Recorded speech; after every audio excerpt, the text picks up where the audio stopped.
Kalau dipikir-pikir kawan-kawan, kenaikan gaji DPR itu setelah kenaikan beberapa pajak di Indonesia kawan-kawan. Apakah ini ada kaitannya atau tidak? Mari kita berdiskusi bersama-sama kawan-kawan. Pertama adalah bayar royalti musik, itu pajak ya kan. Kedua, pedagang kaki lima akan dipajaki. Ketiga, PBB kawan-kawan, pajak pembangunan dan bumi. Beberapa wilayah ada yang menaikkan PBB, diantaranya adalah Pati, yang mana sekitar 85.000 warga Pati demo atas kenaikan PBB tersebut. Terus selanjutnya adalah Cirebon kawan-kawan.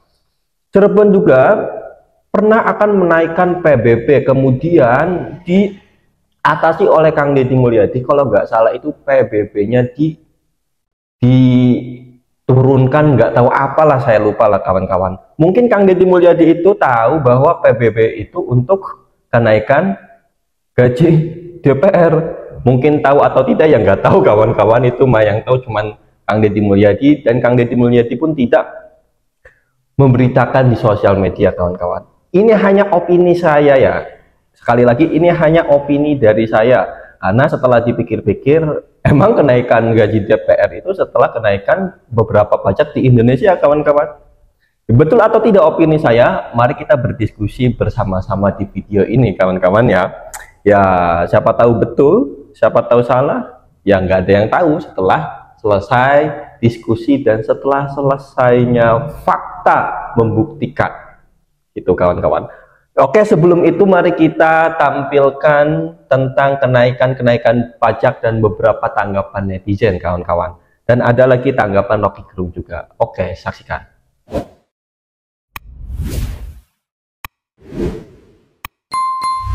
Rakyat yang penghasilannya pas-pasan tiap bulan dipotong pajak. Kenapa bebannya jatuh ke rakyat? Dikejar-kejar sama petugas pajak sampai ke rumah-rumah.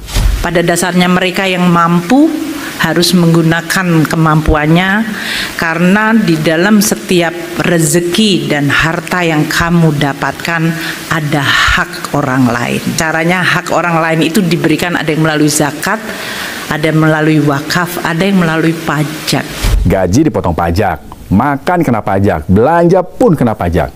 Bahkan rumah yang sudah lunas tetap dipajaki. Rakyat kecil terus ditagih, sementara konglomerat dapat pengampunan pajak.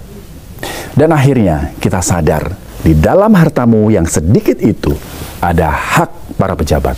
Orang mah banyakin dulu lapangan kerja, baru mikir buat narik pajak.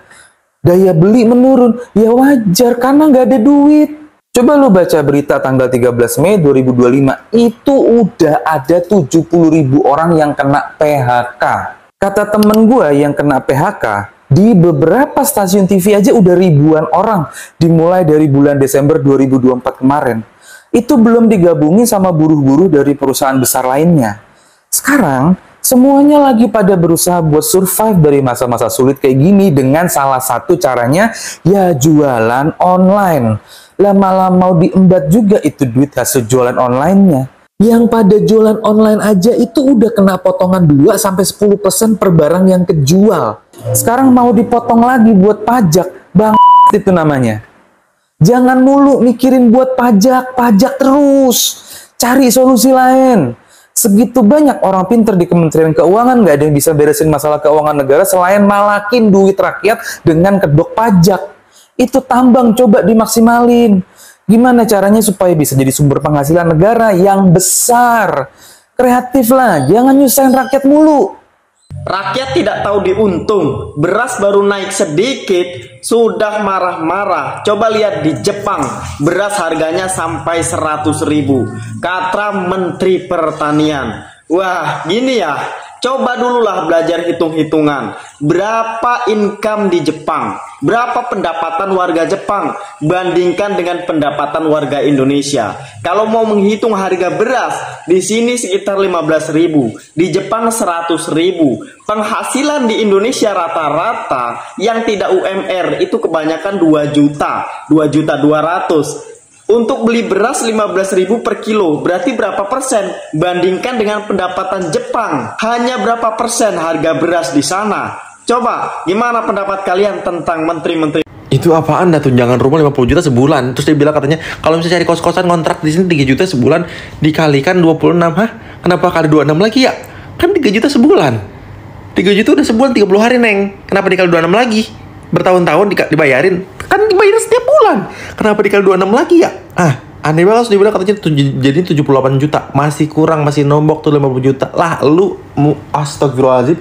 Apa gue blow on banget ya? Apa diwakilin kayak begitu? Enggak seblow on itu perasaan dah. Lu siapa benjir kawan gue pilihnya ya? Di najis kasih lu sih. Menteri Keuangan Sri Mulyani dikabarkan bakal memajaki para pedagang di Shopee, Tokopedia, dan TikTok Shop maupun e-commerce lainnya. Ini untuk menaikkan pendapatan negara dari sektor pajak dan bertujuan untuk menyertakan pedagang online maupun offline dalam pengambilan pajak. Tunggu, ini untuk semua pedagang? Gak semua, karena targetnya itu adalah UMKM dengan omset 500 juta sampai 4,8 miliar per tahun. Jadi pada intinya Menteri Keuangan Sri Mulyani ingin memberlakukan bagi pengguna platform e-commerce seperti Shopee, Tokopedia, TikTok Shop, dan lain-lain agar ada pajaknya. Pokoknya mereka diharuskan menyetor pajak 0,5% dari omset penjual per tahun. Ini sesuai dengan aturan PPh pasal 22. Belum diterapkan sih, masih dalam tahap finalisasi dan konsultasi. Nah, ini tujuannya untuk memperluas penerimaan pajak karena saat ini dikatakan banyak transaksi bayangan jadi shadow ekonomi. Gue yakin banget sih, pasti banyak dikritik karena pasti jadi beban tersendiri bagi seller. Bener banget. Bahkan ini sempat juga ada kritikan dari anggota DPR terkait dengan penarikan pajak ini. Bahkan beberapa platform itu juga khawatir beban pajak tambahan ini berpotensi menjadi masalah teknis dalam sistem pajak yang baru. Sri Mulyani bilang kalau gaji guru dan dosen tidak harus ditanggung oleh negara, tapi bisa dari partisipasi masyarakat. Lah kocak, mencerdaskan kehidupan bangsa itu ya tugas negara bukan tugas kita, anjing. Gaji guru baru di Malaysia aja mulai dari 12 juta, di Thailand gaji guru 10 juta, dan di Filipina 8 juta. Sedangkan di Indonesia, gaji guru honorer cuma 300 ribu. Itu pun kadang masih dicicil 3 bulan. Bangsat, gaji guru kita cuma cukup buat beli kuota sama gorengan.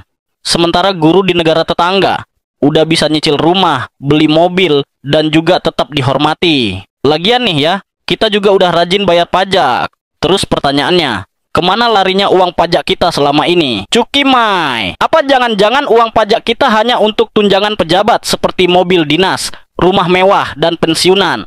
Telasu! Ini pesan buat pemerintah ya, daripada uang triliunan rupiah habis cuma buat hal-hal yang nggak penting itu. Mending dananya dialokasikan untuk menaikkan gaji guru-guru dan dosen yang sudah mau mengabdi untuk mencerdaskan anak bangsa. Dengan begini, mereka bisa hidup lebih layak lagi, dan makin banyak anak muda yang cerdas mau jadi guru. Sehingga kualitas pendidikan di Indonesia jadi lebih tinggi karena diisi oleh orang yang berkompeten, bukan yang lagi kepepet dan lagi BU. Begitu. Follow gua buat info menarik lainnya. Pejabat sama DPR yang nggak bisa ngomong boleh diem nggak? Diem nggak? Kalau lo belum terbiasa buka mulut di depan publik dan juga emang otak lo itu kosong dan semua sertifikat lulusan sekolah lo itu bohong, please mingkem gak usah ngomong. Lo tahu apa akibatnya kalau banyak banget pejabat yang otaknya kosong dan gak tahu caranya ngomong di depan publik, seperti banyak dan kasus-kasus kemarin yang lo lihat kan, mulai dari DPR yang gak bisa hitung-hitungan, per bulan dibilang 3 juta per hari dikali 30 78 juta, terus harus di cover 50 juta. Otaknya di mana? Sama Nafa Urbah kemarin dengan statementnya yang dari Bintaro ke DPR jauh macet, bahkan pidato Menteri Keuangan yang sekolahnya di Harvard aja bisa keserimpet. Lo tahu akibatnya kalau misalnya pejabat kita dan orang-orang bodoh itu semua berstatement terus, apa hasilnya untuk rakyat? Ada 3 yang bikin hancur negara ini. Belum setahun pemerintahan loh. Pemerintahan belum jalan setahun lo udah kayaknya rasanya 7 tahun siksaan gak sih? Imbas yang pertama secara sosiologis adalah the banality of leadership atau mediokrasi. Ya, kita terbiasa makin turun kualitas parlemen kita, makin turun kualitas menteri dan wamennya. Gue juga gak tahu kenapa sih, kenapa ada wamen dan apa gunanya wamen dan apa kinerjanya wamen. Emang dia punya budget? Menteri kalau udah jadi menteri aja, kalau belum sanggup ngerjain kerjaannya sendiri pakai dibantuin wamen, gak usah jadi menteri. Kalau kita terbiasa ngelihat orang-orang bodoh itu berkata-kata secara leluasa, lama-lama ya mediokrasi ini kita menganggap bahwa ya udah deh dapet yang bagus dikit aja udah alhamdulillah. Jadinya kualitas standar yang tadinya segini nih menteri-menteri kita. Contoh deh kemarin menteri luar negeri dari Pak Marty abis itu turun ke Bu Retno, terus sekarang bahasa Inggris aja gak lancar. Gimana terus? Kita nurunin standar gitu. Dari yang standar segini akhirnya kita terima dengan standar-standar segini. Terus lu tiap hari dipaparkan di TV yang standarnya segitu, akhirnya kita terima yang biasa-biasa aja. Ini artinya banality of leadership. Leadership kita nggak tahu sebenarnya yang bagus yang kayak gimana. Tunggu 5 tahun lagi makin hancur. Kedua, dampak Dunning-Kruger Collective. Apa artinya? Kebodohan jadi gaya hidup. Karena rakyatnya udah empet, nggak punya duit, terus akhirnya semua joget-joget, ya kan, pacu jalur, orang lagi pada susah makan di istana, joget-joget kayak gitu. Masa di gedung DPR lo nyanyi-nyanyi, mulai dari atasnya ampe artis-artis nggak laku, semua nyanyi-nyanyi, emang itu wajar ditonton lo di depan TV? Itu ngajarin anak-anak kita kalau mau jadi DPR berarti boleh yang kayak gitu-gitu, yang nggak mutu kayak gitu, yang nggak tahu memperjuangkan rakyat. Lo yang pinter-pinter di DPR ngomong dong, mingkem baik. Akhirnya semua jadi lelucon. Nggak lucu. Orang-orang itu kita yang bayar gajinya. Orang-orang itu kita yang bayar pakai pajak yang sekian banyak dipotong.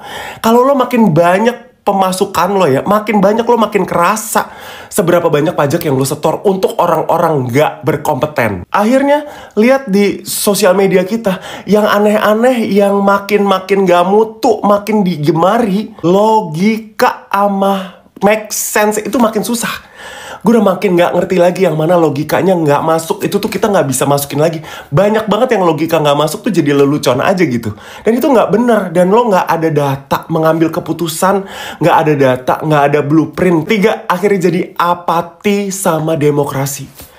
Kalau udah apati ya, orang mau kabur aja. Orang yang bagus-bagus pindah ke luar negeri. Atau orang yang bagus-bagus itu gak even peduli sama sekali sama pemerintahan. Gue hampir beberapa bulan ini udah sama sekali nggak bisa ngomong sedikit pun, marah juga udah kaku karena udah lama-lama apati. Setahunan kemarin gue sampai turun ke jalan, sampai demo, sampai emosi banget, itu bisa tersalurkan ya. Tapi sekarang saking banyaknya setiap hari kabar buruk, itu udah sampai nggak bisa komentar lagi. Gue cuman harus menyelamatkan diri, harus banyakin duit cash, harus banyakin liquid money di bank. Kalau ada apa-apa gue bisa kabur gitu. Kabur juga nggak tahu bisa kabur kemana, visa kita bisa diterima sama siapa sih yang bisa terima asilum. Kalau sekarang terjadi kerusuhan di mana-mana, orang-orang bunuh-bunuhan biasa aja. Sekarang itu ya kalau lo naruh laptop di mobil, itu yang kecolongan udah mulai banyak lagi karena orang udah makin hidup susah. Dan kayak gini kalau diwajarkan akhirnya kita jadi apati sama negara sendiri. Kemarin juga mager banget ngepost 17-an. Cuman ulang tahun doang, tapi apa yang diselebrasi? Apa kemenangan-kemenangan, bahkan kemunduran? Kalau dibilang negara maju, kita negara mundur. Orang-orang pinter makin tidak disukain sama masyarakat umum. Dan orang-orang yang berusaha logik itu semuanya dipatahkan sama buzzer. Ini negara emang mau dibikin bego. Lu kalau nggak sekolah ya, kalau lu males baca, kalau lu nggak sekolah itu ditujukan memang, rencananya memang seperti itu. Dana pendidikan itu jauh dengan makan gratis. Makan gratis dibuang di WC. Terus kalau masa depan anak-anak kita nggak punya pendidikan gimana? Sekarang orang susah banget untuk bisa kuliah, cuman 18% yang bisa masuk kuliah. Dan di Indonesia ini cuman ada 50.000 dosen dari 280 juta jiwa masyarakatnya. Coba lo bayangin siapa yang mau ngajar. Orang ngajar di sosial media dibodoh-bodohin. Pejabat kita juga gak mutu. Lo biasa sama hidup yang gak mutu, teriak. Gak takut lagi deh, gak takut siapa yang mau buzzer. Sini, datang ke komen gue. Ya, kalau misalnya nggak dari hati nurani lo teriak, lo berarti sarap. Kalau lo ngerasa ini udah biasa-biasa aja dan fine-fine aja, selamat datang di dunia 58%. Ini belum setahun, lo bayangin ini belum setahun. Kita minta pertanggungan jawab dari apa yang kita bayar untuk bayar pemerintah. Ya, hidup lo semua udah mau ditanggung, semua tanggungan lo naik, kerja lo apa? Gue tanya. Kalau dulu pengen maki-maki satu pusat pemerintahannya, sekarang pengen maki-maki semuanya. Lu yang belum sadar, sadarin diri. Jangan jadiin sebuah kebodohan itu hal yang biasa. Lama-lama kita yang ikut bodoh. Nah, itulah beberapa video mengenai pajak di Indonesia dan bagaimana tanggapan-tanggapan netizen mengenai ini, kawan-kawan ya. Bukan hanya pajak saja, kawan-kawan. Ada lagi desas-desus negara yang ingin menghemat anggaran, menghemat pengeluaran. Akan tetapi mengapa gaji DPR dibesarkan? Ini lagi-lagi ini hanya opini saya saja ya. Ya karena kalau dipikir-pikir kenaikan gaji DPR itu setelah kenaikan pajak seperti PBB di sejumlah wilayah kawan-kawan. Saya tidak bisa membenarkan opini saya. Oleh karena itu ya saya mengajak kawan-kawan untuk berdiskusi. Ya siapa tahu opini saya itu betul atau salah setelah berdiskusi dengan kawan-kawan. Coba tolong tulis tanggapan kawan-kawan mengenai video kali ini agar saya juga tahu apa penyebab kenaikan pajak itu. Kenaikan pajak, apa penyebab kenaikan pajak itu? Apakah untuk memajukan negara atau untuk menaikkan gaji DPR? Ya, itu opini saja kawan-kawan, opini dari saya. Kurang lebihnya mohon maaf, saya Taufik Hasan mengundurkan diri.